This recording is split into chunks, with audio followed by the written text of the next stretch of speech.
আসসালামু আলাইকুম। আশা করি সবাই ভালো আছেন। সর্বপ্রথম আমি ওয়েলকাম জানাই যারা আমার অডিয়েন্স, যারা আমাকে ভালোবাসেন এবং আমার ভিডিও কমেন্টের মাধ্যমে পরামর্শ দিয়ে থাকেন এবং প্রতিনিয়ত ভালোবাসার কাপন গান। তো আজকে রোজার চতুর্থ দিন। তো সবাই কীরকম আছেন? তো আশা করি সবাই ভালো আছেন। তো আল্লাহ তাআলার কাছে সবার জন্য দোয়া করি সবাই ভালো থাকেন এবং সুস্থ থাকেন।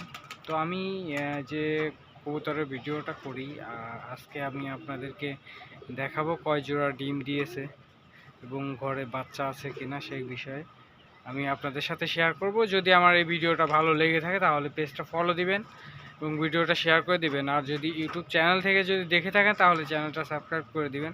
তো বেশি কথা না বাড়াই, দেখি এখানে কয় জোড়া কবুতর আছে এবং বাচ্চা আছে কিনা এবং ডিম পারছে কয়টা। তো চলেন দেখে আসি। আমরা যদি এখান থেকে শুরু করি, এই ঘরটা দেখে শুরু করলাম। এই ঘরে দেখা যাচ্ছে আপাতত কোনো আশঙ্কা নেই ডিমের বা বাসার। এই ঘরে হয়তো একটা দেখা যাচ্ছে বাসার, এই একটা ডিম দেখা যাচ্ছে।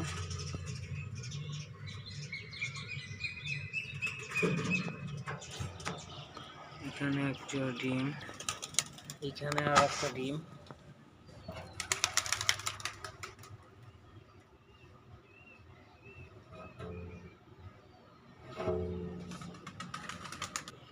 দেখি সামনের ঘরের কি অবস্থা।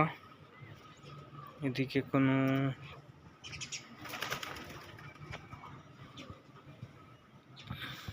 না, এই ঘরে ডিম টিম নাই। এই ঘরে কি অবস্থা? এই ঘরে একটা ডিম আছে।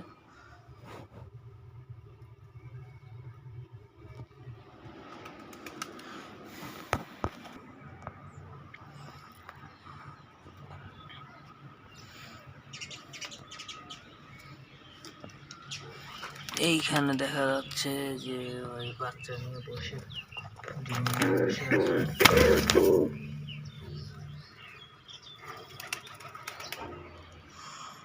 ওর সম্ভবত বাবু হবে 2-1 বেলার মধ্যে। বাচ্চাটা ফুটবে 2-1 বেলার মধ্যেই আর কি।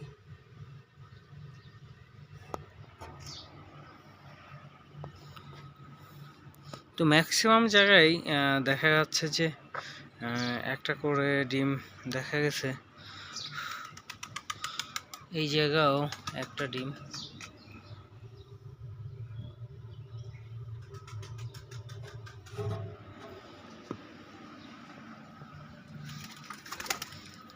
তো এই জায়গা আবার 2টা ডিম দেখা যাচ্ছে।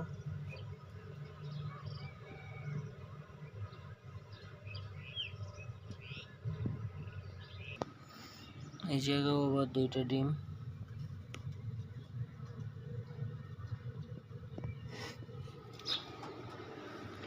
তো ম্যাক্সিমাম জায়গায় যে জিনিসটা আমি দেখলাম যে কয়েক জায়গায় দেখলাম যে শুধু একটা করে ডিম পেড়ে আছে।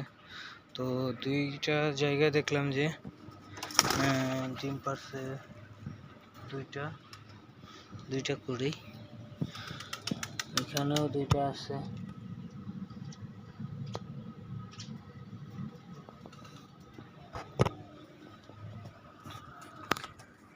তো এই বিষয়টা জানাতে পারেন কিসের কারণে একটা ডিম পেড়েছে, কোনো হরমোনের কোনো সমস্যা কিনা, কোনো ওষুধ খাওয়াতে হবে কিনা। তো জেনে থাকলে কমেন্টের মাধ্যমে জানাতে পারেন, তাহলে হয়তো আমি এই জিনিসটা সলভ করতে পারবো।